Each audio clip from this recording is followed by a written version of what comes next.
хөрөнгөний зах зээлийн хөгжлийг дэмжигч Бичил Глобус санхүүгийн байгууллага.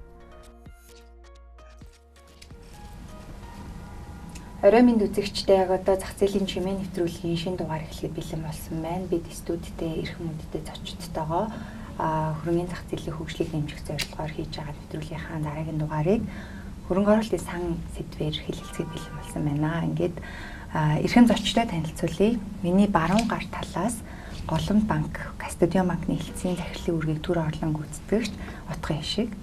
За миний зүүн гар талаас Улсын их хурлын гишүүн Сорнзон бол. За мөн миний баруун гар талаас Очин компани төлөөлөл удирдлагын дарга Оргил. За миний зүүн гар талаас олон улсын итгэмжлэгдсэн санхүүгийн шинжээч зөвлөх хулан. За бидний урилгыг хүлээж авч ирсэн баярлалаа. Урьж баярлалаа.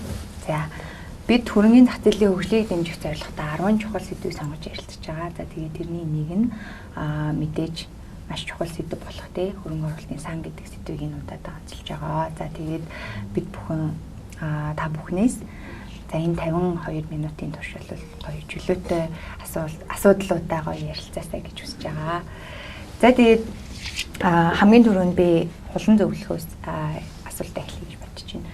За яг одоо бол зах зээл дээр хөрөнгө оруулалтын сангийн хувьд болохоор санхүүгийн зохицуулах хооронд бүртгэлтэй 42% сан 6 хамтын сан байна гэж бүртгэгдсэн байгаа. Сүүлийн тайлангаар за ингээд харахаар ерөөхдөө бол хөрөнгө оруулалтын сан гэдэг энэ одоо хөрөнгө оруулалтын бүтээгдэхүүн гэх юм уу те яг ийм илүү жоохон олон нийтэд биш хаалттай хүрээнд илүү хөгжөөд байгаа юм шиг харагдаад байна шүү дээ. Тэгэхээр яг одоо бол зүгээр хөрөнгө оруулалтын сангийн хөгжил ямар байгаа гэж харж байгаа. За одоо хөрөнгө оруулалтын сангийн хөгжил ямар байгаа гэхээр харьцуулах цэгээс хамаарах байх. Бид нар одоо 200-300 жил хөгжсөн улстай харьцуулах юм бол мэдээж хангалтгүй. Өөрсдийнхөө хэмжээнд харьцуулах юм бол бид ч одоо нөгөө 30 гаруй жилийн өмнө зах зээлийн эдийн засаг шилжихтэй илүү нөгөө банкны салбараараа хөл тавьсан тий тэр нь илүү одоо юу гэдгийг иргэдэд хүртээмжтэй тий хадгаламж зээл гэдэг ингээд үндсэн бүтээгдэхүүнтэй ингээд хөгжиж явж байгаа. Мэдээж одоо өмч шовчлол яваад биржээр ингээд үндэс засаад арилжаал гэж эхэлсэн боловч buy side гэж бид нар нэрлэдэг буюу хөрөнгөний зах зээлийн бүтээгдэхүүний эрэлтийг үүсгэдэг тэр одоо институт гэдэг юм уу тэр цул хэсэг ерөнхийдөө одоо байхгүй гэж хэлж болох үс одоо явж ирж байгаа. Сүүлийн жилүүдэд бас ингээд механик болон органикийн хосолсон арга замуудаар ингээд хөгжөөд явж байгаа гэж үзэж болно гэж бол хувьдаа бодож байна. Зөвхөн хөрөнгөний зах зээл хөрөнгө оруулалтын сан дээр одоо татан төвлөрүүлж байгаа нийт хөрөнгө оруулалтыг хараад за тэрнийг одоо нийт санхүүгийн одоо удирдагдж байгаа те банкарч бай одоо бусад санхүүгийн байгууллагаар удирдагдж байгаа хөрөнгөтэй харьцуулах юм бол маш бага байгаа. Даатгалбаас яг адилхан байдаг. Тэгэхээр энэ нь юутай холбоотой юм бэ гэхээр хэд хэдэн шалтгаан байгаа. За нэгдүгээр болохоор тэр institutional investor гэдэг байгаа буюу мэргэжлийн хөрөнгө оруулагч одоо маш бага байгаа тийм энэ мэргэжлийн хөрөнгө оруулагчид олон улстай юу байдаг вэ гэхээр төрийн болон хувийн тэтгэврийн сангууд буюу урт хугацааны эрсдэл таах чадвартай эдийн засгийн өсөх буух хэд хэдэн циклийг даваад гарахад хугацаанд хүрэлцдэг тийм хөрөнгө оруулалтын бодлоготой сангууд байдаг. За хоёрдугаарт мөн урт хугацааны даатгалын сангууд байдаг, амьдралын даатгалын тий. За манайд бол ердийн даатгал бол маш их байдаг. Гэхдээ хөрөнгө оруулалтын бодлого нь богино хугацааных. Гуравдугаарт юу байдаг вэ гэхээр нөгөө сайн дурын тэтгэврийн сан, даатгалын сан за одоо улсынхаа онцлогоос хамаараад жишээлбэл дайнд бол одоо багш нарын сан гэж байдаг. За Германд бол одоо сүмийн сан гэж байдаг те. Одоо өглөг хуримтлалаа бас мэргэжлийн байгууллагаар удирдуулъя гэж тэгээд хөрөнгө оруулалтын сангууд байдаг. За хөрөнгө оруулалтын сангууд чинь дотроо стратегиэр одоо иргэдэд зориулсан мэргэжлийн хөрөнгө оруулалтыг зориулсан гэдээ маш олон ялгардаг те. Тэгэхээр нөгөө энэ цул хэсэг маань ингээд байхгүй байж ирсэнтэй холбоотойгоор энэ дүн бага байгаа. Тэг яагаад байхгүй байгаа юм бэ гэд бас бодохоор яг хэрэгцээ шаардлага нь яг бас байсан уу гэвэл одоо тийм өндөр биш байсан байж магадгүй те. Гэх мэтлэн олон шалтгааныг дурдж болно. Зүгээр одоо ингээд харахад манай одоо хөрөнгөний зах зээл дээр нийт одоо идэвхтэй оролцож байгаа хөрөнгө оруулагчдын дийлэнх хувь нь иргэд буюу одоо retail investor гэж хэлдэг те иргэд байгаад идэг. Тэгэд энэ бол бас ингээд энтгэгт тийм байдаг. За Америкт сүүлийн үед их тийм болж байгаа. Ер нь брокерийн систем сайн хөгжсөн газар иргэдэн төрүүлээд ингээд хөл тавьчихдаг те. Тэгэхээр яг иргэд гэдэг маань өөрөө нэг талаас эрсдэл даах чадвар эсвэл нэг урт хугацаанд хөрөнгө оруулах одоо тэр хөшүүрэг гэн янз бүр байгаад идэг. Тэгээд Азийн одоо дорны соёлтой Хятад юм уу, Солонгос юм уу, за одоо Монгол юм уу эдгээр улсуудад иргэдийн маань одоо хөрөнгө оруулалтын investment horizon буюу одоо holding period гэдэг хөрөнгө оруулалтаа авчиад гарах тэр хугацаа харьцангуй богинохон байгаад байдаг учраас хараахан бас сонирхлыг нь татдаггүй болов гэж бодоод байна. Нуршихаас өмнө эцсийн одоо нөгөө бас нэг сонирхолтой байж болох point нь юу вэ гэхээр mutual fund буюу одоо энэ хамтын хөрөнгө оруулалтын сан хаана хамгийн их одоо хувь хэмжээтэй хөгжсөн байна вэ гэхээр Швейцар, Нордикийн улс орнууд гих мэтчлэн одоо хөрөнгө оруулалтын сан нь өөрөө ингээ банкны карт шиг юм стандарт эрсдэл багтай бүтээгдэхүүн болоод distribution channel буюу одоо тэр борлуулалтын сувг нь ингээ банкаараа явдаг. Тэтгэврийн сангууд нь хөрөнгөний зах зээлийнхаа томоохон тоглогч болцсон газруудад бас нэлээд одоо 50-аас илүү хувийг эзэлдэг байдаг юм билээ. Гэх мэтлэн ийм шалтгаанууд байгаа болов гэж одоо товчхондоо дүгнэж байна. За үүнээс үргэлжлүүлээд би оргил захирлаас асуулаа. Оргил захирлын орчин компани бол өөрөө хувийн хөрөнгө оруулалтын сантай тий. Одоо жишээ нь яг бодит байдал зах зээл дээр хамтын сан байгуулахад ч юм уу тий байгуулах тийм алсын хараа байгаа юу? Гэхдээ зах зээл дээр хамтын сан байгуулахад ямар хүндрэл байсан юм бэ тий? За мөн хувийн сан дээр яг тийм хүсэж байгаа шиг хөрөнгө оруулагчид байна уу? Монголын зах зээл дээр гэх мэт асуудлууд байгаа шүү дээ тий. Сая хулан ерөөхдөө ямар проблемууд байгаа суур асуудлууд юу байгааг бол ерөөхдөө бүгдийг нь хэлжлээ. Тэгээ одоо асуудал байлаа гэдээ одоо өндөг дахианы одоо юу шиг хин нангадч байл гэдэг шиг одоо хүлээгээд байхгүй. За ямар ч л одоогийн байгаа нөхцөл байдал дээр бид нэр эхлүүлээ хөгжүүлээ гээд орчин компани бол эхэлсэн. Тэгээ одоо байгаа зохицуулалт одоо тоглоомын дүрмийн дагуу бол бид нар за эхлээд хувийн сангаар эхэлж байгаа байхгүй.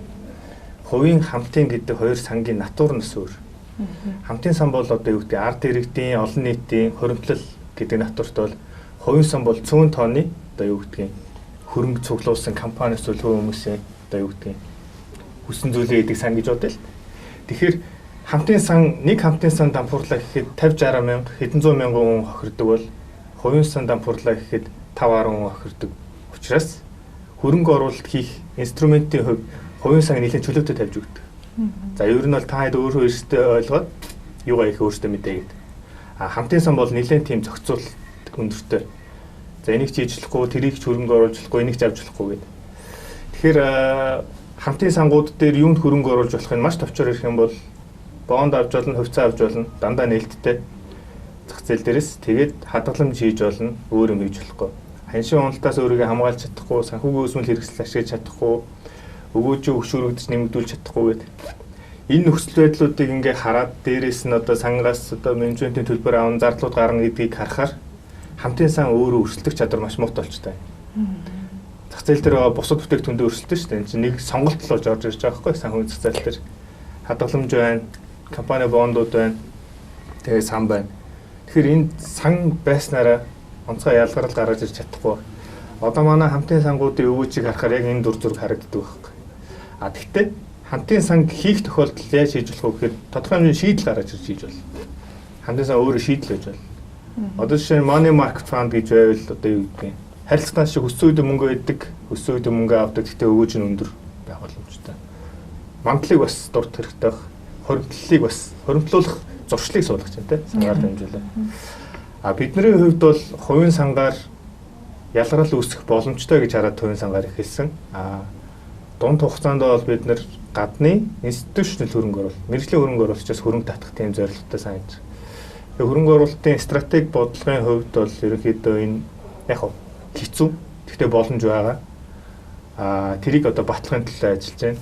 Эх жилээс бид нар Сингапурт сан нээгээд ерөнхийдөө хоёр зах зээлийн хооронд нэг гүүр барих ажил руугаа орох гэж байна. Манай сангийн үзүүлэлт бол ерөнхийдөө гадна талын одоо институционал хөрөнгө оруулагч юм бол сонирхлыг татаад байна. Гадны хөрөнгө оруулагч ямар хэмжээнд сонирх уу гэхээр би зүгээр ингээд бенчмарк хүнүүд дээр багцаа аваад ярихаар за Монголын засгийн газрын долларын бондын хүнийг 6-аас 6.5% хооронд байгаа. За Голомт банк, Худалдаа хөгжлийн банкны бондын хүнүүд нэг 8.5 орчим байна. Тэгэхээр 8.5% долларын бондын өгөөжийг төгрөглөө шилжүүлж боцох юм бол энэ бол нэг 16-7% хүүтэй тэнцэх байхгүй. Тэгэхээр Монголын зах зээл рүү орж ирж байгаа гадны хөрөнгө оруулагч хөрөнгө оруулалтын санд итгэж банкнаас илүү санд итгэхийн тулд нөхдүүд бол 17-8-аас дээш хувийн өгөөж бол шаардна гэсэн. Тэгэхээр ер нь бол 20%-аас дээш өгөөжтэй байж ич бид нар ерөнхийдөө бенчмарк хүнүүдээр харьцуулахад одоо хувийн сан бол одоо хийх ёстой өгөөжийг хийж ийн гэж харж байна. Гэтэ энэ бол боломжгүй биш боломжтой. Тэгээд тэрийг бид нар баталж харуулах гэдэг явж байна. Тэгээд сангууд бол уусаа яг трак рекорд өөрсдийнх нь үзүүлсэн үр дүн дээрээ тулгуурж баталдаг учраас нэлээд тийм хугацаа шаарддаг. Яванд бол хамтын сан дээр бид нар бас нэг шийдэл хийх гээд бэлдэж байгаа, төлөвлөж байгаа. Баярлалаа. Үргэлжлүүлээд отгой шиг захирлаас асуухад ер нь бол одоогийн байгаа сангийн хууль эрх зүйн орчин ч юм уу те одоо кастодиан банк ч айгүй хамгийн чухал хэсэг нь юм уу да тэг хөрөнгө оруулалтын сангийн хувьд болохоор тэгээд тэр хэсгийг удирчиж байгаа хүний хувьд зүгээр та одоогийн байгаа эрх зүйн орчин дээр тийм сайшаалтай болон одоо энэ бол сул тал болоод байна гэж харж байгаа зүйл юу гэдэг. За одоогийн эрх зүйн орчин дээр бол сул тал гэхээс илүү бид нар бол ерөнхийдөө бол олон улсын сайн туршлагын дагуу эрх зүйн орчноо бүрдүүлсэн гэж бол харж байгаа. Ер нь бол харьцангуй бид нар зохицуулах ёстой харилцаануудаа бол эрх зүйн орчны хувьд бол зохицуулсан. Гэтэл өмнө нь нөгөө нэг практик туршлага багтай зах зээл учраас тэрийг хэрхэн нутагшуулах вэ те хэрхэн тэрийг стандартанд нийцүүлэх вэ гэдэг зүйл бол хамгийн гол чухал ач холбогдолтой зүйл юм болоо гэж санагдаж байна. За нэгдүгээр Кастодиан банкны үүсэл хөгжлийг бол тодорхой хэмжээгээр ярих хэрэгтэй. Гол хэрэгцээ маань бол хөрөнгөний зах зээл дээр бол гадны хөрөнгө оруулагч нөгөө одоо локал маркет буюу одоо Монголын зах зээл дээр нэвтрэх тэр боломжийг бүрдүүлж өгдөг. Нэг талаараа бол хөрөнгөний зах зээлийн бол тухайн улсынхаа нүр царай амруулдаг гэх юм уу да тийм. Тэгэхээр зэрэг яадаг вэ гэхээр бид нар тухайн одоо гадны хөрөнгө оруулагчтай ижилхэн хэлээр ярих хэрэгтэй шаардлага гардаг. Тэрийг бол юу гэхээр үйл ажиллагааны стандарт бий болгож өгдөг. Тэгэхээр зэрэг бид нар стандарт шаардлагын дагуу бол ерөнхийдөө бол шаардлагыг хангасан үйл ажиллагаа явуулах хэрэгтэй. За тэрний хүрээнд бол бидний хамгийн хүчтэй зэвсэг бол дэд бүтц болж өгдөг систем програм хангамж. Тэгэхээр зэрэг үйл ажиллагааны эрсдэл хамгийн багтаагаар бид нар богино хугацаанд хамгийн бага зарлалаар гадны хөрөнгө оруулагчдад мэдээллийг түгээх. За яг энэ зарчимдэр үндэслээд бол ерөнхийдөө бол хөрөнгө оруулалтын сангийн тухай хууль Кастодианы үйл ажиллагааны журам бол одоогоор бол яг мөрдөгдөн ажиллаж байгаа. За Монгол улсын хэмжээнд явуулах хөрөнгө оруулалтын сангууд бол бүгд бол заавал Кастодиан банкны үйлчлэгээ бол авсан байх ёстой. Нэг талаараа харах юм бол Кастодиан банк бол дэд бүтцийн байгууллага, нөгөө талаараа жинхэнэ хөрөнгө оруулагч түрүүний дурдсан ритейл хөрөнгө оруулагчийг эрх ашиг хамгаалагч. Тийм одоо хууль эрх зүйн этгээд болж өгдөг. Тэрнгээр маш өндөр ач холбогдолтой байдаг. За тэгэхээр зэрэг бүх одоо хамтын жоо, хувийн жоо тэ ямар ч төрлийн хөрөнгө оруулалтын сангууд бол Кастодиан үйлчлэгээр дамжуулдаг. Тэгэхээр зэрэг илүү одоо манай хөрөнгөний зах зээл чинь тодорхой хэмжээгээр бол ер нь одоо жоохон хөрөнгө оруулагчийн итгэл жоохон сул тийм зах зээл. Тэгэхээр зэрэг илүү итгэлийг бий болгох тийм боломж юм болов. Тэр талаараа айгу давуу талтай болов гэж хардаг. Соронзон бол гишүүний хувьд болохоор өөрөө та банкны салбарт бас олон жил болсон. Тэгээд энэ салбарын зүйлсүүд их ойрхон байсан хүний хувьд. Тэгээ одоо сая оргил захирлал ярьлаа шүү дээ. Хамтын сан байгуулахад ийм хүндрэлүүд байна шүү дээ. Одоо авах бүтээгдэхүүний тоон жишээ нь хязгаартай байна шүү дээ гэдэг ч юм уу тий. Гэтэл яг хөрөнгөний зах зээлийн хөгжил гэдэг чинь өөрөө хамтын олон нийтэд нээлттэй тал руугаа хөгжиж мэдээж илүү зорилго руугаа очив тий. Тэгээд гэхээр ингээд нөгөө хамтын сан байгуулах боломжн дээр нь илүү эрх зүйн орчин дээр нь ч юм уу зохицуулалтын дээр нь өөрчлөлтүүд оруулах боломжтой юм уу? Оруулах тийм үйл ажиллагаанууд явагдаж байгаа юу гэдэг дээр. Яг энэ одоо яг энэ хөрөнгө оруулалтын сангийн хууль маань батлагдсан нэлээд олон жил болсон. Саяхан 4 жил үндэсний зах зээлийн тухай хууль нэлээд өөрчлөлтүүд орууллаа. Зохицуулалтын тухай хуульд. Тэгээд энэтэй холбоотойгоор хөрөнгө оруулалтын сан дээр бас шинжилгээ нь бол орсон. Гэхдээ бид нар өөрсдөө бас зах зээл шилжиж бас удаагүй 30 гаруй жил болж түрүүн суулган маань ярьлаа. Өнөөдөр ерөнхийдөө банкны систем маань зах зээл дээр илүү давмгайлж байна тийм ээ. Зөвхөн жишээ болгоод хэлэхэд одоо юу гэдэг нь 22 их нэгтгэрийн хадгаламж байгаа тийм. Тэгээ энэ 22 их нэгтгэрийн хадгаламжны одоо бараг 65 буюу 70% нэг жилээс доош хугацаатай. Тэгээд дандаа жилийн 13-аас 15% төгрөгийн хүн дээр байршдаг ийм хадгаламжтай байна. За Монгол улсад нэг 170 мянган аж ахуйн нэгж бүртгэлтэй байдаг. Эндээс нэг 6500 орчим хадгаламжтай байна. Дундаж хадгалын хэмжээ нэг 400 гаруй сая төгрөг байх чинь. Ихэмжлэнгээр ингээд яг одоо нэг хүсэж хөрөнгө оруулалтын сан дээр одоо дотоод талаасаа хүсэж байгаа байгууллагын хөрөнгө оруулалт гэдэг нь хин тоон бол их цөөхөн байгаад. За хөрөнгө оруулалтын сан өнөөдөр бас хөрөнгөний бирж дээр хэд хэдэн хамтын хөрөнгө оруулалтын сан гарцсан. 2-3 жил болоод үйлчлэг явуулж байна. Гэхдээ тэдгээрийн маань зах зээлийн үн хаштай 20 орчим хувиар ингээд хэлбэлзээд байхаар нөгөө хүн чинь жилийн 13 хувиар 15 жил болгон өсөх нь илүү ашигтай гэж хараад шүү дээ. Монгол дотоодоо харьцуул. За нэг юм асуудал. За нөгөө талдаа бид нар бас гадны хөрөнгө оруулагчийг татъя гэж яриад байна. Манай одоо гарч иж байгаа бондууд чинь жилийн 7-оос 9% гараад. Тэгээ swap-ын зардал чинь 6-аас 7% гэхээр яалчгүй 14-өөс 15% дээр очиод зөвхөн би 15% хийж болж байгаа юм би тэр нь илүү ашигтай байшуулын гадаад хөрөнгөч бодчихно. Манайх таажууд өрсөлдөд Казахстан гэж зах зээл бас байна тий. Станы орнууд байна. Манайтай адилхан өрсөлдөд орнууд байгаа шүү. Тэгээ тэрнээс асуудал Монгол ямар илүү давуу талтай нөгөө гадаад хөрөнгөлөгч сонирхоод байгаа хүн. Тэгэхээр ер нь бол одоо энэ зах зээл маань шинээр хөгжиж байгаа. Энийг өшөө сайн ажиллахын тулд өшөө илүү сайн мэрэгших хэрэгтэй. Энэ чиглэлийн одоо хөрөнгө оруулалтын туршлагатай компаниудыг Монголын зах зээлд оруулж ирэх хэрэгтэй. Хэдийгээр бид нар ингээд татварын таатай орчныг бүрдүүлээд хөнгөлт өгч байгаа шүү дээ. 27 он хүртэл бол баг энэ өргөн зах зээл дээр байгаа олсон орлогын 90%-ийг татвараас чөлөөлж байгаа. 29 он хүртэл 50% чөлөөлж байгаа гэх ингээд байгаа боловч бас тэд нар орж ирэхгүй нэхэр бас тэнд бас өөр юмнууд хийх шаардлага байна л гэдгийг харуулж байгаа. Гэхдээ би бол илүү одоо эрх зүйн зохицуулт гэхээс илүүтэй илүү зах зээлээр тоглогч нар маань илүү сайн ажиллах хэрэгтэй болов гэж харж байгаа. Нөгөө талдаа бол одоо жишээлбэл зүгээр ингээд зах зээлийн үн харьцуулт харахаар Монголын макро цагуун зах зээл дээр ихэд биржийн бас зах зээлээр 7 их нэг төгрөгтэй итгэлцлэр татвар хэмжээнд татаад зарим хэсэг нь бол одоо хөрөнгөөр утгаарсан үнцаас бонд гэдэг татцсан.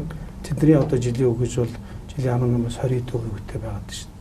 Тэгэхээр хөрөнгө оруулалтын сан маань болохоор бол ингээд бас яг хамтын хөрөнгө оруулалтын сан маань тийм байна. Хувийн хөрөнгө оруулалтын сан маань ямар нэг бас нэг анхаарах юм байгаад байна. Тэгэхээр яаж тэрийг илүү тэр мэрэгжлийн хөрөнгө оруулагчид байгаа улсуудтай бүр ашигтай тийм төсөл болгож харуулах уу? Тийм төсөл рүү яаж орох уу гэдэг нь илүү сонирхолтой байна шүү. Зүгээр яг ганц хоёр одоо мэрэгжлийн байгууллагууд уулзж байхад бол ялангуяа сүүлд орсон өөрчлөлтөөр өмч байсан л да гэрийн тулгуурласан нөгөө хувийн хөрөнгө оруулалтын сан байгаа шүү дээ. Бүртгүүлэх асуудалтай. Тэрний татварын асуудал жоохон ойлгомжгүй байгаа. Энэ дээр бас жоохон анхаарч өгөх хэрэгтэй байна гэдэг асуудал яригджилээ. Ерөнхий зохицуулалтаар бол угаасаа татварын орчин бол байгаад байгаа хгүй чөлөөлөх. Тэгсэн мөртлөө яг гэрийн дээр тулгуурласан юм дээр бол ямар нэгэн улсын бүртгэгдэхгүй үйлчлэл явж байгаа учраас тэн дээр татварын байгууллагын ойлгомжтой асуудал байгаа юм гэж харж байгаа. Энийг бол нэлээд харин сайн санхүүжилт орнос дээр сангийн хамттай татварын ерөнхий газартай тодруулаад энийг тодорхойлох шаардлагатай байна гэж харж байгаа. Баярлалаа. Эндээс би шууд оргил захирлаас үргэлжлүүлээд нэг асуухад одоо чинь танай компанийн хувийн сан дээр ч юм уу тийм мэдээж нэг гадаад хөрөнгө оруулагч орох боломжтой. Гэхдээ яг бодит байдал дээр хуулийн талаасаа жоохон бичиг цаасны ажил ихтэй ч юм уу тиймэрхүү бас шүүмжлэлүүд байдаг те. Яг гадаад хөрөнгө оруулагч юу. Тэгэхээр нөгөө хөрөнгө оруулалт гэдэг чинь өөрөө юм хаалын татах те амар хэлбэр өөр өгөөчтэй гэдэг утгаараа ингээд татах хэрэгтэй байтал яг Монгол руу сан руу хөрөнгө оруулах гэхэд тэр KYC болон бусад бичиг цаасны асуудал дээр бодит байдал дээр амар зүйлсүүд болох юм. Яг миний одоо wish list хүслээ ярих юм бол одоо бүх юмыг амар хэлбэр ойлгомоор байна. Гэхдээ яг олон улсын хэмжээнд мөрдөгж бас хөлөд байгаа л да. Айгуу тийм одоо юу гэдгийг манх чинь 19 онд илүү саарл хсаалтанд ордог тий. Тэргээр мөнгө угаахын хуулийг айгуу чанга баталж иж юу н гарсан шүү. Тэгэхээр тийм хууль байгаа юм чинь бид нар мөрдөхөөсөө авахгүй. Тэгэхээр нөгөө нэг одоо юу гэдгийг хэрэгжүүлж байгаа засгийн одоо тий агентлагууд бол тэрний дагуу шаард материал аваад явна. Энэ дээр харин нэг зам товчлох одоо юу гэдгийг ажлыг жоохон хэлбэрлэж өгч болох газар маань бол одоо Кастажан маань энэ сууж байгаа. Кастажаныхан маань бас нэлээд ажил хийж байгаа гэж би бас сонсоод байгаа. Тэгээд одоо жишээ нь дуртад голонтой Кастажан бол JP Morgan-ы Global Sub Кастажанаар сонгогдсон байхгүй. Тэгэхээр ер нь олон улсын одоо юу гэдэг JP Morgan-ы клиентууд бол Монгол руу орж ирэх үе таалга нь бол ингээ нэгдсэн ба гэсэн. Гэхдээ яг тухайн үед юу болсон гэхээр засгийн бондноос ч авъя гэдэг нэг клиент холбогдоод байдаг. Засаг бонд гаргахгүй байсаар байгаа. Тэргээр ямар ч тийм дийл миний санахын яваагүй. Явцсан байсан бол бид нар одоо энэ дид бүтцээ ингээ ашиглаад үдээ сурцсан байх байсан л байх л та. санхүүгийн цэцүүл хорооноос шаарддаг материалын хувьд бол мэдээж материалууд шаардна, цаг хугацаа ордог. Тэрэн дээр миний зүгээр харж байгаа өнцгөр бол тэр нөгөө нэг хитрхи их ажил өөрсдөн дээр аваад байгаа мó гэж харагдаад байдаг гэсэн. Гэтэ яг сая Соронзон гишүүн бас ярьлаа. Гэрээний үндсэн дээрх сан гэж сая шинээр бий болсон зохицуулал. Энэ бол гэхдээ хувийн сангийн зохицуулалт л та. Энэний дагуу тодорхой хэмжээний процессыг бол нэлээд тийм хурдтай явах боломжтой болж байгаа. Нийт зохицуулалтын хувьд бол анх 13 онд хууль батлагдсанаас хойш ингээ хууль тогтмол сайжраад шинжлэхтэй явж байна. Дагсан журмууд нь бас сайжраад явж байгаа. Ер нь бол нэлээд сайжирсан. Нэг үе бодох юм бол одоо бол нэлээд ажиг болсон байна гэж хэлж байна. Яг тэр процесс явах ёстой юм бол явж л таарна. Монголд ч бай, гадна ч бай бүгд л явж байгаа. Тэгэхээр тэрэн дээр бол одоо явахаас аргагүй л гэж байна. Үүн дээр одоо хулан зөвлөхийн хувьд бол нэлээд та бас 25 онд гадаад танилцуултаар яваад тэгээ яг энэ хөрөнгө оруулалт гадаад хөрөнгө оруулалт татах асуудлууд дээр уулзалтуудыг хийгээд ирсэн тий. Яг гадны хөрөнгө оруулагчдын хувьд Монгол улсаас одоо юу хамгийн түрүүнд харж ормоор байна гэж байгаа. Тэгээд асуудал нь юунд байна гэж хэлж байна тий. Яг юун дээр илүү гэж төвлөрдөг юм бэ?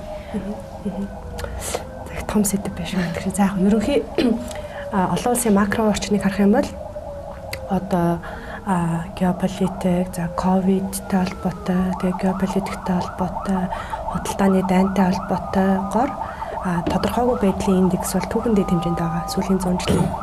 Тэр нь худалдаан дээр ч хөрөнгө оруулалтын дээр ч ерөнхий одоо бас бодлогын тодорхойгүй байдал байна. Тэгэхээр нөгөө тодорхойгүй байдал гэдэг чинь санхүү хөрөнгө оруулалтын өнцгөөс ер нь бол хүлээдсэн харцнаа л гэсэн үг те. Тэгэхээр хөгжиж байгаа эдийн засгууд руу орж байгаа гадаадын шууд хөрөнгө оруулалт дотоодын нэр бүтээгдэхүүний 5% байдаг байсан бол сүүлийн жил 1% байгаа. Тэгэхээр урсгал ерөнхийдөө хэмэгдэж байна гэсэн үг нэг талаасаа. Нөгөө талаасаа гадаадын хөрөнгө оруулалт private market-аар буюу шууд одоо тухайн төсөл рүү тухайн одоо салбар руу орж болно. Эсвэл public market-аар дамжаад буюу биржээр юм уу одоо биржээр арилжаалагдаг хөрөнгө оруулалтын сангаар юм уу дамжаад орж болох юм хоёр зам байгаа тий. Энэ хэсэг нь бол одоо эхний хэсэг нь бол илүү төсөл нь өөрөө bankable байхтай холбоотой ингээд илүү төслийн санхүүжилт маягаар юм уу тий. Эсвэл нөгөө хамтын хөрөнгө оруулалттай юу байгуулах юм уу гэдэг дээр явчихна. Тэгэхээр өнгөрсөн хугацаанд бол одоо нэг өнгөрсөн цаг дээр ярьж болох нэг зүйл бол бидний хувьд одоо орон нутгийн суураны гэрээ байна. Гэтэ маш олон жил явж байгаа чинь одоо finalized болж байгаа тий. Нөгөө public market-аар гэх юм бол харьцангуй одоо бас нөгөө тэн дээр одоо ингээд нэгж хөрөнгө оруулагч тухайлсан хөрөнгө оруулагчтай гэхээсээ илүү миний бодлоор ингээ хэрэгслийн хувьд хувьцаа бонд гэдэг юм бол бондын зах зээл нь илүү ойлгомжтой, илүү одоо бас волюм ихтэй байдаг. Нөгөө талаасаа болохоор public market-аар дамжиж орох гол одоо нэг хэсэг нь олон улсын томоохон бид нар хинээс мөнгө татах гэдэг чинь айгүй чухал шүү дээ. Нэг хувь гадаад ингээд нэг хувь хүн байх юм уу, институт байх юм уу, технологи шингээсэн байх юм уу, ноу хав шингээсэн байх юм уу гэдэг чинь маш чухал те. Тэгэхээр тэр тал дээр бол бидэнд одоо бас нэг ингээд явж үзээд судлаад хийх гэрээний даалгавар бол томоохон хөрөнгө оруулалтын сангууд одоо Vanguard ч бай, Fidelity ч бай те яадаг вэ гэхээр нийт одоо AUM буюу одоо удирдах байгаа хөрөнгөнийхөө тодорхой хэмжээг эрсдлээ тараан байршуулах зорилгоор одоо тийм олон улсын одоо те S&P-тэй ингээд корреляц багтай гэдэг юм уу улс орн руу салбар руу оруулдаг 5-аас 10% те тэр нь Монгол байж болох юм аа. Тэгээ бид нар чинь frontier market-ийнхаа шаардлагыг бол биелүүлсэн шүү дээ те. Тэгэхээр манай топ 20 индекс жишээлбэл байж болох юм гэ те. Public market-аараа нөгөө талаас нь түрүү ориглын бас хэлжсэнтэй яхад нөгөө хөрөнгөний зах зээл дээр юу хамгийн чухал вэ гэхээр track record хамгийн чухал. Өнөөдөр гинт гарч ирээд бид нар юм гоё сайхан гэдэг бол зүгээр нэг л жижиг хэсэг нь те track record буюу тууштай одоо ингээд зах зээлд өрсөлдөхүүц бид нар өгөөжийг ингээд гаргаж исэн гэдэг тэр story тэр track record чухал. Тэгэхээр track record бий болгоцсны дараа одоо HSBC asset management жишээлбэл Латин Америк руу орохдоо хизээч дангаараа тэ офшороор дамжуулаад ордог биш. Тэнд одоо origination хийдэг буюу хөрөнгө оруулалтыг олж ирдэг тэр хөрөнгө оруулалтын сангуудын менежерүүдийг сонгодог. Бид нар хөрөнгө оруулалтаа сонгодог, менежерүүдийг сонгодог. Тэгээ менежерүүдээр нь дамжиж орж ирдэг тэ. Тэгэхээр нөө дотооддоо сайн тэр track record-ыг build хийж чадах юм бол тийм байдлаар бас орж ирэх боломжтой. Том зургаараа яг юмнар ингээд нэг юм жоохон хүлээзэнсэн, харцансан ойлгомжгүй байдал ихтэй байгаа, Монголд байгаа, дотоодоос өөрсдөө шалтгаалсан ч юм байгаа, гадаадаас одоо нөхцлөөс шалтгаалсан ч юм байгаа, аль аль нь байгаа. Зүгээр бид нар ийм цаг үеийг ашиглаад гэрийн даалгавраа маш сайн хийж явах хэрэгтэй. Энд чинь ингээд одоо бол ингээд олон улсад ингээд хүү буурах цикл рүү орж ийн тэ. Энэ жил одоо жишээ нь Фед сая буулгасан, онд усл дахиад 2 удаа бодлогын хэмжээ бууруулна гэж. Тэгэхээр нөө лайбер маань бас буухна тэ. Тэгэхээр бид нар одоо энэ буух циклийг огтуулад гэрийн даалгавар, эрх зүйн орчин, банкабл төслүүд бүх юм маш сайн бэлтгэх юм бол одоо хүү баг болохоор чинь яадаг вэ гэхээр том сангууд чинь нөгөө альфа генератинг арай өндөр хөрөө явах гад хөгжиж байгаа зах зээл, фронтир зах зээлийг сонирхол нь илүү нэмэгддэг. Нэг тийм зүйл хэлмээр байна. Өөр бусдаар гэх юм бол нөгөө ETF-ийг би бас айгүй их одоо нарийн судлах хэрэгтэй болоо гэж боддог. ETF гэдэг Exchange Traded Fund буюу одоо биржээр арилжаалагддаг хөрөнгө оруулалтын сан гэж орчуулад байгаа боловч дотроо ялгаатай.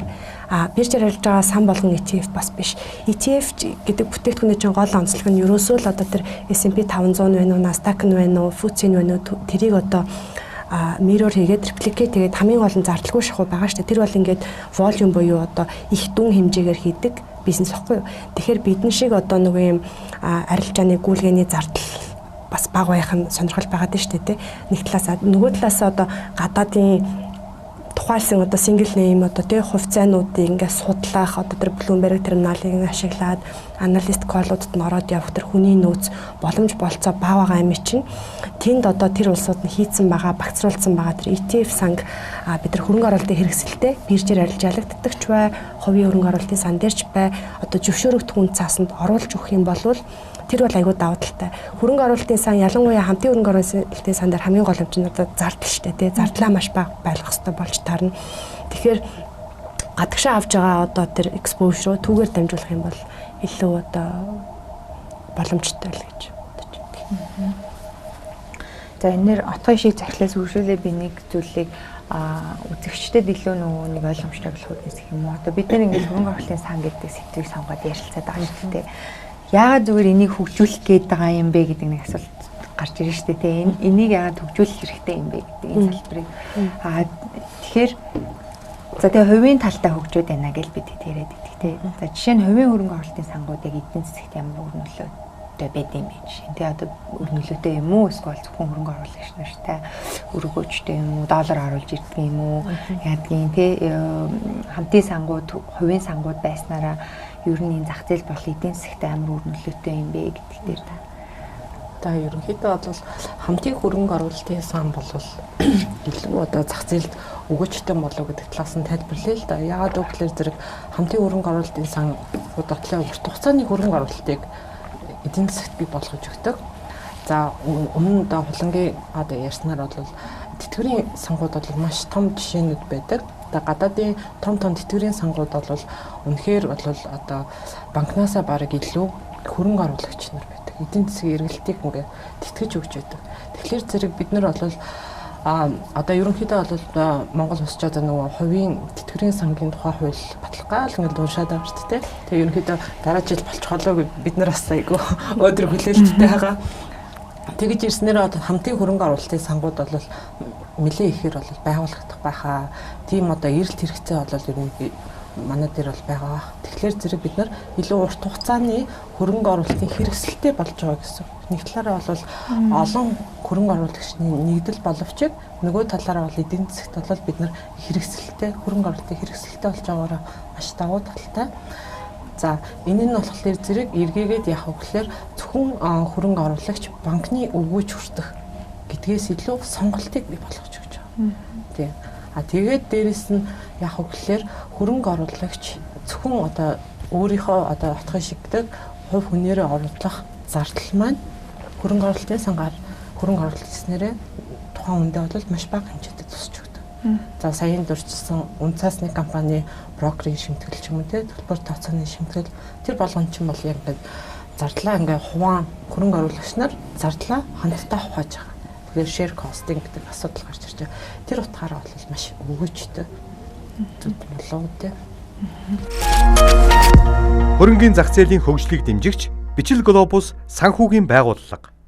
Соронзон мал гишүүнээс асуухад за энэ хөрөнгө оруулалтын сан гэдэг сэтгэлтэй ер нь явсаар байгаа урт хугацаанд тэтгэврийн реформ тэтгэврийн сан гэдэг сэдвээр ер нь бол дуустдаг урт хугацааны хөрөнгө оруулалт. Тэгээд сан гэдэг өөрөө ер нь бол одоо олон хүний мөнгийг нийлүүлээд тий нэг том мөнгө болгоод ерөөхдөө хөрөнгө оруулалт хийгээд өгөөж хүртэж байгаа юм бүтээгдэхүүн байгаа тий. Уг нь бол угтаа бол би өөрөө мөнгөө заавал удирдах халбгүй миний хүмүүс мэрэгчлийн хүмүүс хөрөнгө оруулалтын маань хийж.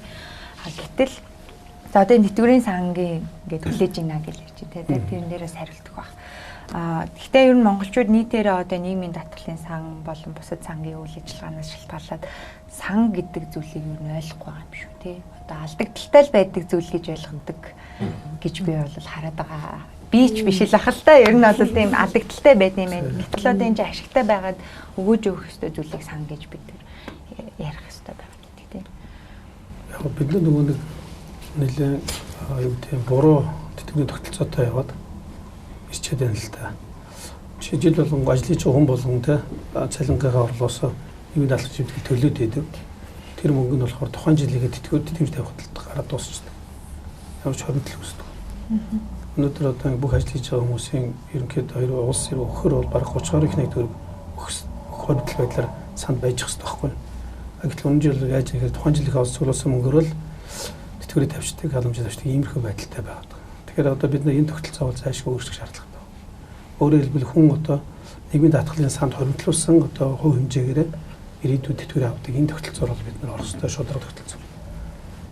Тэгээд дээрэс нь хувийн тэтгэврийн сангуудыг бас зөвшөөрч өгөх хэрэгтэй. Нөгөө талдаа болохоор бол бас нэг урт хугацааны хөрөнгө оруулалтын бүтээгдэхүүн байхгүй гэдэг нь ямар асуудал вэ гэхээр өнөөдөр манай засгийн газрын үндэс асуудал гадаад доллараар болохоор урт хугацаатай гараад байдаг. Дотоод төгрөгөөр болохоор урт хугацаатай байдаг. Төв банкны үндэсээс жил 1428 364 гэх юм уу те маш богино хугацаатай байдаг. Тэгэхээр засгийн газрын үндэсээс байна, төв банкны үндэсээс байна. Эдгээр бүгдээрээ бас ингээд тодорхой хэмжээнд 5-аас 10 жилийн хугацаатай гараад тодорхой жишгийг тогтоож өгөх хэрэгтэй байхгүй юу? Хөрөнгө оруулалтын одоо нөрийн жишгийг тогтоож өгнө. За үүний ард дээр болохоор л одоо саяны миний яриад байгаа хувийн тэтгэврийн санч байна. Манай нийгмийн даатгалын ерөнхий газар гэдэг энэний санч гэсэндээ бас урт хугацаатай мөнгө байршуулах. Одоо болохоор арилжааны банкуудыг уралдуулж хамгийн өндөр хүү амлсан 1 жилийн хугацаатай хадгаламжинд хийгээд тэгээд тэрийг сайн орлоголлоо гэж бодоод байгаа байхгүй. Гэтэл тэр мөнгө бол уулна 5-аас 10 жилийн хугацаатай байршаад тийм ээ. Тэгээд тэр мөнгөөр нь болохоор банкудад нөгөө ипотекийн зээлийн санхүүжүүлэлт ингээд явах хэрэгтэй байна. Тэгэхээр энэ нь бол урт хугацааны бүтээгдэхүүнүүдийг бид нар ингээд бага ямар нэгэн байдлаар бол засгийн газрын зүгээс ч тэр банкны зүгээс ч энэ бүтээгдэхүүнүүдийг засал нэтүүлэх шаардлага хэрэгцээ байгаад байна. Нөгөө талдаа энэ урт хугацааны хөрөнгө оруулалт хийж байгаа хүмүүсийг дэмжсэн одоо татварын болоод бусад бодлогуудыг бид нар аюул сайн барах. Яг одоохондоо бид нар ингээд 27 хүртэл 90%, 29 он хүртэл нэг 50% байдалтай явдаг шүү дээ. Гэтэл зүгээр яг өөртөө танахаас зохион байгуулсан нэг хуралтай Казахстаны зах зээлийн хүн ярьж хахад бол тэднийг бол бараг 10-20 жил ярьж үлээ нэлээд урт хугацааг хараад татварын хөгжлийг тавьсан байна. Гэх мэтлэнгийн нэг ийм бодлогын шинж нартай арга хэмжээнүүдийг бол авах шаардлагатай байна. За тэгээд нөгөө засгийн газар маань үнцээс гаргана гэдэргээд ярихаар өрийн удирдлагын тухай хууль, тэгээд төсвийн алдаг гэдэргээд асуудлууд орно. Тэгээд энэ бүгдийг бол бид нэг ингээд урт хугацаар бодгоо зөв гаргаад 5 жилийн хөгжлийн төлөвлөгөөр аваад ингэж ижил хийх хэрэгтэй байдаг гэж харагдаж байна. Энд дээр оргил захирлаас асуухад яг одоогийн зүйл зохицуулалт журмаар бол тий сан болон 10 хүртэлх жилийн хугацаатай байгуулагдаж байгаа тий. За мөн одоо мэдээж хувийн санд бол хөрөнгө оруулах одоо жишээ нь би бол зүгээр явж байгаа хувийн санд бол хөрөнгө оруулж чадахгүй тий. Тодорхой хэмжээний нөгөө шаардлагууд байж байгаа. Тэгэхээр тэр шаардлагууд ер нь яг бодит амьдрал дээр хөрөнгө оруулагчийг татахад асуудал үүсгдэг үү? Тэгээд одоо 10 жил гэдэг хугацаа ч юм уу иймэрхүү зүйлсүүд нь хөрөнгө оруулагч татахад ер нь асуудал үүсгдэг юм уу? Эсвэл тохиромжтой байдаг уу? Яг сангууд ер нь бол хугацаатай ч байдаг, хугацаагүй ч байдаг. Тэгээд хувийн сан, private equity сангууд бол за 7 жил инвест хийгээд төгсгөл дээр нь кэш нь гаргаж таарна гэдэг. Тасралтгүй хөрөнгө оруулалт хийдэг ETF сангууд эдгээр бол хугацаагүй явах нь явдаг. Яг маа тэр энэ бол нэг амар тийм юу болдгүй. Хувийн сангийн хувьд бол нэг проблем болдгүй. Яг тэгэхээр энэ сангаас гарах, орох механизмын зохицуулаад өгчөд ликвидитийг хийдэг зөвшөөрөл болж байгаа байхгүй. Би бол ингээд нэг юм 3 юмыг хийцэн сан байж амжилттай явах юм байна гэд энэ 3-ыг хийх боломжтой сан анханасаа бодож хийсэн байхгүй. За мэдээж өгөөж өндөр байх хэвээр. Тэрний эсрэг талд одоо юу гэдэг өгөөж өндөр бол эрсдэл өндөр гэдэг нь бас албагүй тий. Эрсдлийн баг байлгах хэрэгтэй. Тэгээд юу гэдэг хөрөх чадвар сайтай тий. Хүн гарыг бол мөнгө авчдаг байх хэрэгтэй гэдэг ийм юу гэдэг айгүй тийм таатай нөхцөлийг бий болгох шаардлага үүсэж байгаа. Нэлээд чаленж юм. Гэхдээ болж байгаа. 10 жил явсан сан дахиад нэг удаа 10 жилээр сунгагдаж болно. Тэгэхээр 20 жилийн хугацаанд бол ерөнхийдөө явж байгаа гэж ойлгож байна. Тэгээд дундуур нь liquidity-ийн шийдээд өгч тэгэхээр асуудал. Яг энэ асуудал гол үүсгээд байгаа энэ нөө хугацаан дээр асуудал үүсгээд байгаа санчаа хамтын хаалттай гэдэг зүйлээ сайн байхгүй. Олон нийтээс хөрөнгө татлаа. Тэгээ нөгөө сан одоо юу гэдэг 10 жилийн турш хөрөнгө оруулалтаа хийн.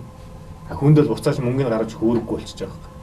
Тэр хүн мөнгө хэрэгтэй бол тэр нөгөө сангийнхаа нэг жирхийг бирж дээр барьжчаад өөр хүнд зараад мөнгө авах. Энэ өөрөө нөгөө манай Монголын нөгөө хөрөх чадвар муутай проблемыг бас дагуулчихлаа юм л да. Тэгээд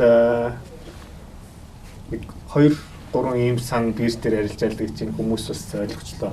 Анх бол бас ойлгохгүй амар премиумтэй өндөр үнээр нэг жирийн худалдаж авч ирсэн тохиолдлууд гарч ирсэн. Ер нь бол 10 жилийн дараа мөнгө сулах сан бол дискаунттай зарагдах нь зөв ёсны асуудал та. Тэгээ энэ бол угаасаа зах зээл дээр байдаг асуудал. Хөрөх чадрыг нэмэгдүүлчих юм бол аль аль сангийн хувьд энэ ажиллаж байгаа хугацаа бол нэг тийм проблемтэй биш. Хөрөх чадвар өөрөө яаж ажиллах гэдэг нь гэхээр за хамгийн ихэнд хамгийн урд нь хийж болохоор юм бол надад юу л харагдаж байна. Тэтгэврийн реформ харагдаж байна. Араас нь дагаад гадны хөрөнгө оруулагч нар дагаж орж иж болох юм гэж харагдаж байна. Тэгээ ер нь бол гол шийдэл бол бид нар өөрсдөө баян болох, уус өөрөө баян болох хөгжил тийм гол шийдэл байгаа шүү дээ. Яг үзэгчтэй бас илүү тодорхой хэлэхэд тэтгэврийн реформ, тэтгэврийн сан гэдэг байгаа нь мэдээж энэ бол нөгөө нэг тэнд хөрөнгө үүсгээд урт хугацааны хөрөнгө оруулалт өгөөж авах тухай ярьж байгаа. Тэгээд яг яагаад тэтгэвэр гэж яриад байгаа гэхээр илүү одоо хүн бүхэнд ойлгомжтой болно гэх юм уу. Тэгээд бид бүгд тэтгэврт гарна. Тэгээд тэр утгаараа хүртээмжийн хувьд энэ бол хамгийн зөв шийдэл байх тий. За хулан зөвлөхийн хувьд асуухад ер нь бол Монголын жишгт хөрөнгө оруулалтын сангууд цаашид ер нь ямар салбарыг илүү дэмжих вэ гэдэг тий. Улуурхаарууд чиглэсэн хөрөнгө оруулалтын сангууд байх уу, өлөөдлөхийг байх уу, тий технологиг дэмжих үү гэдэг ч юм уу. Тэр тал дээр окей. Асуултанд хариулахаас өмнө түрүү нөгөө Соронзон болт гишүүний хэлсэн. Тэр нөгөө урт хугацаанд хөрөнгө оруулалт хийж байгаа хүмүүсийг хэрхэн дэмжих вэ гэдэг. Тэгэхээр нөгөө бараг л бүхэл бидний одоо үлгэр жишээ авдаг улсууд яадаг вэ гэхээр нөгөө capital gain tax буюу тэр чи юу гэж нэрлэдэг байгаа вэ? Ашигын тий үнцаас нь хөрөнгө оруулалт хийгээд үсэж байгаа ашигаас авж байгаа татвар нь шууд нөгөө хэр удаан хугацаанд барьснаасаа хамаардаг. Одоо урт хугацаанд барихаар тэр татвар нь буурдаг. Жилийн дотор бол тэрийг speculative буюу те одоо арилжааны шин чанартай гэж үзээд 20%, 30% гэдээ маш өндөр байдаг. Тэгээд тэр хувь хэмжээ хэдээр тогтоох нь бол бид нар судалж иж гаргаж ирэх хэрэгтэй баг. Ямар ч байсан одоо IFRS дээр хүртэл байгаа шүү дээ те яаж тэрийг бүртгэх үү гэдгээс чинь татвар ногддог шүү дээ. Тэгэхээр жилийн дотор ингээд ороод гараад байвал яах юм те жилээс 3 жил бол яах юм түүнээс цаашаа урт хугацаанд бариул яах юм гэдгийг бид нар энэ capital gain tax-аар зохицуулж өгөх хэрэгтэй гэж би бол бодод байгаа юм.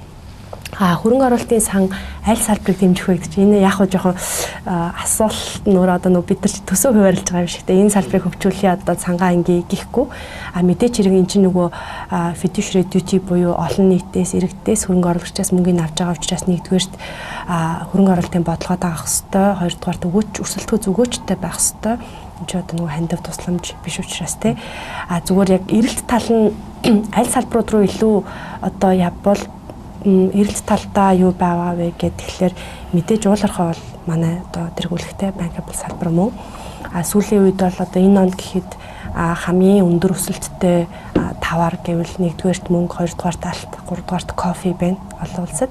Тэгэхээр бид нар ч юм бол одоо алтны бас нэлээд нөөцтэй тэ хайгуулын ингээд олборлож байгаа зүйлүүд бас байдаг, мөнгө бас байдаг тэ. Энэ зүйлүүд рүү бас байж болох юм аа. Bankable талдаа, олон улс талдаа дараагийнх нь бол мэдээж барилгын салбар бол бас нэлээ ингээд болж байгаа болохгүй юм зөндөө байгаа. Ингээд комплекс ч гэсэн миний бодлоор энэ салбар чинь ингээд нэг юм мөнгө орохоор ингээд төгжигдчихдэг те. Нэг ингээд юм хөрөх чадвар муутай, ингээд эргэлддэггүй ингээд эдийн засгийн одоо агуулгаараа нэлээд том хувь хэмжээг эслээд байгаа мөртлөө нэг юм хөшүүн байгаад штэ. Тэгэхээр энэ дээр ингээд нэлээд гайгүй сайн бодож жоод тийм инновацлог бүтээгдэхүүн гаргаад хөрөнгө оруулалтын сан гар дамжаад энэ чинь pooled investment гэсэн үг штэ. Бид нар зардлаа аваа, ноу хаваа хуваан те гэдэг байдлаар тэгээд үйл хөдлөгч өөрөө бас ингээд иргэн шууд ингээд ороод авах боломжгүй нэг одоо апартмент авлаа хэдийн те 300 400 500 сая гэхээр тэрийг ингээд real estate investment trust болох нь бол зөв. Гэхдээ тэн дээр одоо бид нар нөгөө олон улсын жишгийг судлахдаа яг энэ улсууд чинь бидний шиг байхдаа яаж исэн бэ гэдгийг харахгүй яг өнөөдрийг хараад ингээд өнөөдрийнх нь юмыг ингээд хуулаа авчраа тавьчихаар хөрсөн дээрээ буудгүй ч юм уу те эсвэл ингээд яг алхах гэхээр тушаатай ч юм шиг болох гэдэг асуудлууд бас маш их байдаг. Тэгэхээр үл хөдлөх хөлбөрийн санг бол нэлээд онцлмоор байна. За технологи бол бас мэдээж боломжтой. Гэхдээ ихэнх тохиолдолд яг манай зах зээлийн багтаамж ч өөрөө 3.5 сая хүн гэдэг. Тэгэхээр нөгөө томоохон хөрөнгө оруулагчид ялангуяа гадны хөрөнгө оруулагч юу хардаг вэ гэхээр мэдээж өгөөжтэй байх хэвээр бүх юм бааз scalable буюу энэ ингээд цаашаа цар хүрээнд томрох боломжтой байдлыг хардаг. Тэгэхээр Монгол бол илүү технологийн одоо тэр unicorn гэдэг байгаа зүйл дээр прототиптэй ингээд маш сайн туршилт хийгээд бүтээгдэхүүнээ сайжруулах зах зээл болохоос одоо Узбекистаны 30 сая хүнтэй ч юм уу эсвэл Америкаас арай жоохон ялгаатай гэж бол харж байна. Сүүлийн үед хараад байхад биржийн мөс бооны зах зээл дээр илүү нөгөө нэг санхүүгийн зурч тэ санхүүгийн байгууллагууд нэлээд бонд гаргаад идэг. Тэр бол мэдээж одоо энэ зах зээл дээр л явж байгаа зүйл болохоос буруу зөв гэх юм байхгүй. Зүгээр эдийн засаг хөгжлийн агуулгаараа бол илүү бодит сектортэй ажил эрхлэл сайтай сектор руу явах юм бол бас их зөв гэж үздэг. Нэг маш чухал хийгдэх ёстой зүйл юу вэ гэхээр нөгөө сайн дурын хоримтлын сан, энийг тэтгэврийн сан гинөө, хоримтлын сан гинөө тэр бол ингээд дараагийн асуудал. Тэтгэврийн сан ч юм бол мэдээж хэрэг одоо олон давхаргад гэж хэлээд байгаа те. Эхнийх нь бол одоо pay as you go, defined benefit гэж хэлээд байгаа бидний одоо байгаа те. Нөгөөх нь defined contribution буюу яг оруулаад түүнийхээ өссөн хэмжээгээр авдаг. Гурав дахь нь таны өөрийн чинь одоо тэтгэврт гарахтаа хоримтлуулсан одоо хөрөнгө те барилга байшин хоримтлал юу юм те. Тэгэхээр энэ хоёр дахьыг мэдээж нэвтрүүлэх хэрэгтэй. Түүний зэрэгцээ нөгөө ажил олгогч нар ч одоо бас нөгөө манай улс чинь хүний нөөцийн хямралт улс гэж нэрлэдэг байгаа шүү дээ. Одоо ажилтнуудаа тогтоон барих үүднээс юм хоримтлын янз бүрийн бүтээгдэхүүнүүдийг гаргаж ирж байгаа. Бид чинь бол улсын ч ингээд нэг хоримтлал муутай, айл өрхүүдэн ч хоримтлал муутай ингээд нэг урт тормоогоороо, хойд тормоогоороо нөхөд яваад байгаа нь том эдийн засагта бид нар нөгөө domestic дотоодын тийм dry powder те хөрөнгийн их усрыг айгүй бага болгох учраас бид гадагшаа маш их хандах шаардлага гараад идэг. Тэгэхээр энэ хуримтлал чинь ингээд нөгөө бас явж явах хэрэгтэй болж таарна. Тэгэд энэ одоо болохоор мэдээж маш олон байгууллагууд одоо нийгмийн хариуцлага хүрээнд гэдэг юм уу ажилтнаа тогтоон барих үүднээс ингээд сайн дураараа хийгээ явж байгаа. Гэхдээ зохицуултгүй яваад байгаа тий. Тэгэхээр энийг бол ингээд зохицуултыг ингээд маш эвтэйхэн байдлаар нэвтрүүлээд өгчих юм бол айгүй том хөшүүрэг болно гэж байна. Утгын шиг захирлаа яг одоо энэ таах өөр хариулт нь хэлжсэн те кастодиан банкны хувьд бол яг гадны хөрөнгө оруулагчтай нэг хэлээр ярих хэрэгтэй гэдэг те. Яг хөө бид хэд болохоор яг хоёр шугамаар ярьчихлаа сая. Нэг нь бол сан бол нөгөө гадны хөрөнгө оруулагчийг татах бас чухал хэрэгсэл юм аа. Тэгээ нөгөө талдаа сан өөрөө бас дотоодын хөрөнгөний зах зээлийг хөгжүүлэх зөв хөгжиж чадвал те нөгөө иргэдэг оролцоотой байлгах болон бусад өрөөгөөж сайн юм аа гэд. Тэгэхээр та зүгээр одоо за энэ Монгол улс бол энэ салбар руугаа илүү институционал хөрөнгө оруулагчдын тий мөнгөийг оруулж ирэх. За энэ ритейл бол иргэд бол энэ салбар руугаа илүү хөрөнгө оруулвал сангаар дамжуулж хөрөнгө оруулах гэвэл ямар юм салбарууд руу чиглэл. За ерөнхийдөө ритейлүүд болохоор ер нь бол урт хугацаанд илүү өгөөжийг хүртээ тий гэр бүлтэй хоримтлалтай боллоо ч юм уу тий. Тэгэхээр зэрэг саяны дурдсан сайн дурын хоримтлалын сангууд ч юм уу тий тэр сангууд руу илүү хийвэл зүгээр юм болов. За аж ахуйн нэгжийн хувьд бол мэдээж бол яг хөглөр бизнес эрхлэгч болохоор зэрэг өөрийнхөө хөрөнгө оруулалтыг бол одоо гаднаас их усүр татна шүү дээ. Тэрийг бол хамгийн бага зардалтай байлгах тийм нөхцөлийг бол илэрхийлдэг. Тэрний нэг хэлбэр нь бол бас сан байж болно. За ялангуяа барилгын компаниуд одоо том одоо лакшери барилгууд барьдаг ч юм уу те яг төслөө цаг тухайд нь өгдөг те тэгээд тэнгуүдэ гүйцэтгэх сайтай тийм одоо нийгмийн хариуцлага өндөртэй амснаа биелүүлдэг тийм харьцангуй барилгын компаниуд одоо бий болцсон байна л да. Тэдгээр барилгын компаниудад бол одоо төсөлд нь одоо ритейлүүд бас хөрөнгө оруулалт оруулж болж байгаа. За үйл хөдлөх хөрөнгө бол өөрөө бол анх баригдах үеэсээ нэг ашиглалтанд орох хугацаа хүртэл бол дөрөж 20-30 болол үнэ нь бол өсдөг. Тэр бол органикаар өсдөг зүйл байгаад байгаа. Тэгэхээр зэрэг тэр хугацаанд нь болохоор зэрэг ритейлүүд болон аж ахуйн нэгжүүд бол өөрсдөө бол одоо нэг талаас харах юм бол барилгын компани бол хямд их өсвөрээр одоо нэг хөрөнгө оруулалтад цэцчин гэсэн үг. Нөгөө талдаа хөрөнгө оруулсан этгээд маань болохоор өөрөө өндөр өгөөж хүрдэг. Тэр бүрэн боломжийг би илэрхийлж өгч байгаа. Тэгэхээр зэрэг энэ пикчерийг бол бид нар бол одоо дэжгүн малуу гэж бол харж байгаа. За өөрөөр бол одоохондоо бол манай дээр бол тийм сайн кейсүүд бол ер нь бол үүсээгүй байна л да. Ер нь хамгийн л одоо нүдэнд үзэгдэхэр зүйл маань бол тэр байна. За нөгөө талаас нь харах юм бол бас ийм байна. Манай залуу үе болохоор зэрэг харьцангуй хөрөнгө оруулалтанд айгу хөрөнгө оруулалт хадгаламжаас өөр хөрөнгө оруулалт их сонирхолтой болсон. Арилжаа маш их хийдэг болсон. Тэгээ гадаадын тэнгүүтээ дандаа нөгөө нэг хөрөөх чадвар сайтай гадны үнцэн асуудыг их сонирхоод байгаа байхгүй. Яагаад гэвэл үнэхээр нөгөө хэд маань болохоор шүнж байсан нөгөө өгөөжийн хүртээ ингээ харж байгаа одоо хөрөнгө оруулалтаа ингээ багцаа удирдаа тэгээ өөртөө ингээ ерөнхийдөө бол хийгээд байгаа.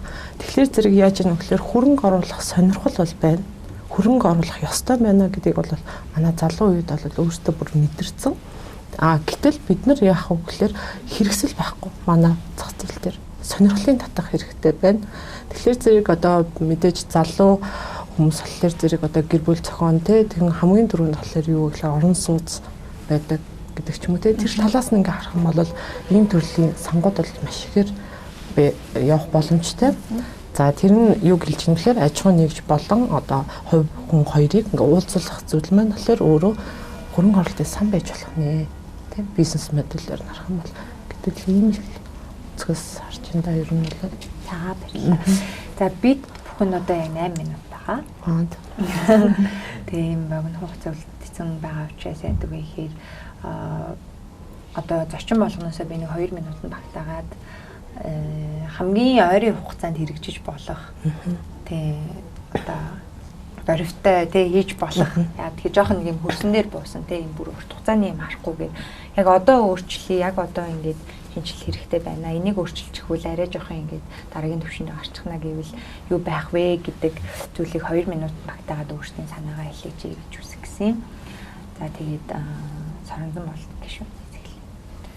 За би түрүү нөгөө ярьсан сэгзрийн үнцаас банто багны үнцаас урт хугацаатай гаргадаг болох энэ чиглэл рүүгээ явах шаардлагатай байгаа даа. Тэгээд тэтгэврийн шинжилгээний хүрээнд одоо хууль нь орж ирэх бах. Тэрнгээр бол хувийн тэтгэврийн сантай нийгмийн даатгалын ерөнхий газрын байршуулж байгаа мөнгөийг нэлээд урт хугацаатай байршуулах энэ чиглэлийн юмд орж ирэх бах. За тэгээд сая манай залуучууд яриад байгаа энэ үлгэр төрийн рүү чиглэсэн хөрөнгө оруулалтын сангууд бас нэлээд байж болно. За гадны хөрөнгө оруулалтын татыг бол уулуурхаан чиглэл байгаа нэ. Тэгэхээр гол нь тэр хөрөнгө оруулалтын санд руу орж ирж байгаа гадны хөрөнгө оруулагчид дотоодын тэр байгууллагын хөрөнгө оруулагч тэгээд бид нар бас нэлээд тодорхой хэмжээний шалгуур тавиад байна шүү дээ. Гэтэл одоо сая утга шиг ярьж байгаа үнэхээр маш бага хэмжээгээр те тодорхой хэмжээний үлгэр төрөнг рүү заавал одоо сар болгон 10 өдөр болдгоо мөртлөө хөрөнгө оруулах сургалтад тэр нэг хэсгээр бас ямар байж болох юм гэж ер нь бол бас яг энэ чиглэлийн зах зээлийн хүмүүст нь судлаад тэгээ бас судалгаа ажлаа хийвэл бас нөхөлтэй байж магадгүй юм л гэж бас бодож илаа. За нөгөө талдаа болохоор бид нар ихэнх одоо санхүүгийн зохицол хорон ихэнх бүтээгдэхүүн ер нь ил Улаанбаатар хотоор төвлөрсөн байна. Гэтэл мөн адилхан Дархан Эрдэнэт ч юм уу Дорд Ховд гэл те томоохон одоо аймгийн төвүүд бол бас сайхан хөгжиж байна. Тэнд бас тодорхой хэмжээний өндөр ашигтай хөрөнгө оруулалтын боломжууд бас байгаад байдаг. Тэр чигээ одоо яг энэ хөрөнгө оруулалтын сангийн бүтээгдэхүүн үйлчлэгээний танилцуулга нь бас харьцангуй бага яваад байгаа юм шиг санагдтiin. Тэгэхээр бас тэр тал руу бас жоохон орон нутгаар бас томоохон гол томоохон хотод руу гаж ажиллавал бас зүгээр юм шиг бодогдож байгаа. За баярлалаа. За хулан зөвлөхөд сая бол яг 2 минутанд багтчихлаа. Би 2 минут болчихвол баярлалаа гэдэг өрөө хэлсэн. Тэгээд хулан зөвлөх давхцуулахгүй санаа хэлхэн зүг баг тий. За нэгдүгээр тал түрүүний хэлсэн capital gain tax буюу одоо тэр ашигын татварыг яг нөгөө хөрөнгө оруулалтад барьж байгаа хугацаатай нь бол зайлшгүй их шаардлагатай. Хоёрдугаар тэр exchange traded fund буюу тэр одоо гадны зах зээл дээр бид нар хөрөнгө оруулахад түүгээр дамжих юм бол зардал багтаа, эрсдэл багтаа таниулах мэдүүлэхэд асуудал баг тулгарна. За тэрийг бол хэлмээр байна. За 3 дугаар талаараа бид нар альва одоо хөрөнгө оруулалтын бүтээгдэхүүн үйлчилгээ санал болгохдоо behavioral finance гэж хэлээд байдаг. Тэгээ зан төлөвийн эдийн засаг хөрөнгө оруулалт ер нь яг социолог тал гэх юм уу нийгмийнхаа хийв шинж хүмүүсийн зан төлөвтэйгээ илүү уйж явах юм бол илүү урт настай доктортой явах юм байна гэдэг ойлголтод сүүлийн үед бас нэлээд хүрээд байгаа. Тэр утгаараа яг зөв дэвшүүлж болох те нэг юу гэх юм бол олон улсад бол target date fund буюу за энэ он хүрээд та хэд маань одоо мөнгө авъя шүү гэдэг юм target date fund-ууд бол байдаг. Тэгээд боловсролын зээлийн сан гэж бид нар ярьдаг. Одоо ч юм бол бид нар оюутан болохоор их одоо хүүхдээ санхүүжүүлэх хэрэгтэй байна гэж боддог байсан ч одоо ч баг зарим тохиолдолд 6 наснаас нь ахуулаад хувийн сургуулийн төлбөртэй эсвэл хувийн цэцэрлэг явдаг болсон. Тэгэхээр энэ дээр магадгүй юм одоо хүмүүсийн өдөр тутмын амьдралтай, орон сууцтай, за хүүхдийн боловсралтай, эсвэл эрүүл мэндтэй холбоотой юм target date fund-уудыг бүтээгдэхүүн болгоод явал бас их зүгээр юм болов уу гэж бодоод байгаа. Ингээд аль нийгмийн ч асуудлаа, хөрөнгө санхүүгийн асуудлаа ч аль нэгийг шийдсэн тий. За өөр нэг чухал зүйл бол ингээд хөрөнгөний зах зээлийг хөгжүүлэхийн тулд бид нар хөрөнгөний зах зээл яриад байгаа зүйл бас биш энэ чинь ингээд энэ сэхтэр байгаа одоо илүүдэл нөөц хаана байна түүнийг хамгийн зөв зөвхөстэй газар хөдлөлөнд урсгаж явах юм л одоо экосистем байх ёстой шүү дээ. Тэр утгаараа арилжааны банкуд бол хөрөнгөний зах зээлийн бас томоохон тоглогч болох үнэхээр шаардлагатай.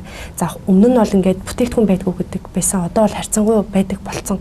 Тэгэхээр одоо банкны тухай хуулиараа яадаг вэ гэхээр хөрөнгөний зах зээлд нийт оруулж болох хөрөнгө нь нэг зээлгчд өгөх дээд хэмжээтэй тэнцүү байдаг. Өөрөөр хэлбэл бүхэл бүтэн зах зээл нэг зээлгчд өгөх дүн хоёр нь яг тэнцүү байдаг байхгүй.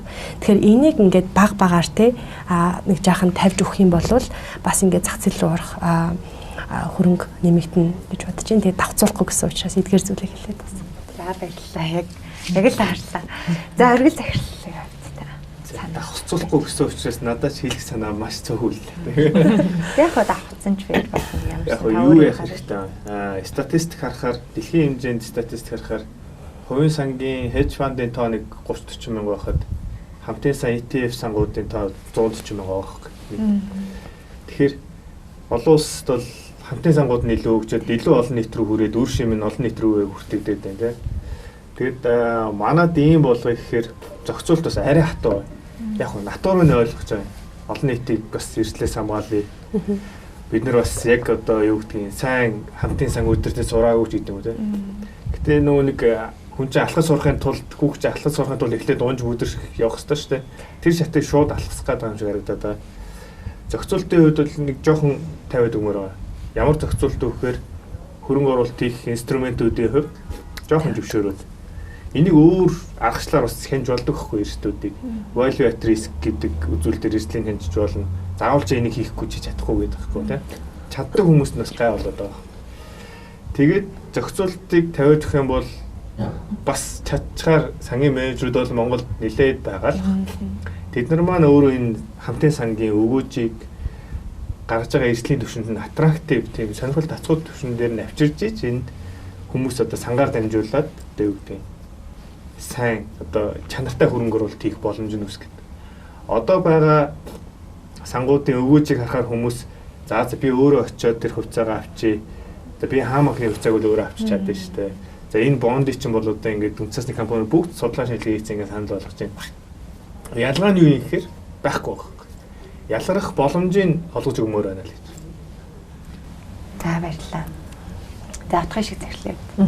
За би болохоор нэг талаараа өмнө дурдсанчлан Кастодиан банк бол дэд бүтцийн байгууллага. Тэгэхээр зэрэг ер нь бол зах зээлийн хөгжлийг бол түүжүүлэгч нь бол юу байдаг вэ? Дэд бүтц.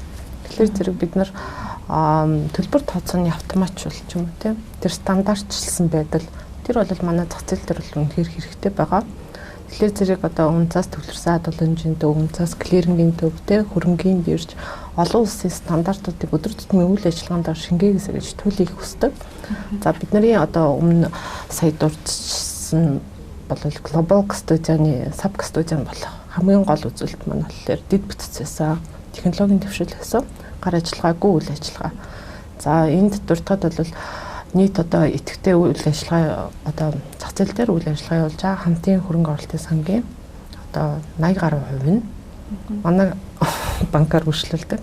Бид нар ерөөсөө гар ажиллагаагүйгээр нэг жирхийн худалдаа авах үйл ажиллагааг хийдэг. Тэрнгээр бол давуу тал болж өгдөг. Тэгэхээр зэрэг бид нар бол хөрөнгө оруулалтын санг бол банк бол юугаараа дэмжиж байна вэ гэхээр арийнхын дэд бүтцээрээ дэмжиж өгч байгаа. Тэрнгээр маш давуу талыг болгож байгаа. Яг үүнтэй ижилхнээр манай дэд бүтцийн байгууллагууд бид нарыг бас дэмжиж ажилласаа гэж чин сэтгэлээсээ хүсэж байна. Дүүнчлэн одоо татварын асуудал бол маш тодорхой байх хэрэгтэй. Яг үүндээ бүрэн хэлсэн зүйлүүд маш их байдаг. Тэрийг бол маш тодорхой болгох хэрэгтэй болов гэж. Өшөө дээрээс нь capital gain дээр бол нэмжлэхэд бол одоо хялбаршуулсан байдлаар бид нэр тооцоол хэмээр байгаа. Одоо маш хүнд тооцоолтой тий. Тэгэхээр зэрэг эргээгээд яг практик дээр тэрийг хэрэглээ айгу хэцүү тийм датаг нь олох historical data тий түүхэн датаг олж одоо жигэнсэн дунджаар одоо capital gain-ийг тооцооч гэдэг юм тий. Тэгэхээр зэрэг тэр тооцоол дээр аргачлал дээр нь хялбаршуулсан байдлаар бас эргэцэн орчныг хараасаа гэж хүсэж байна.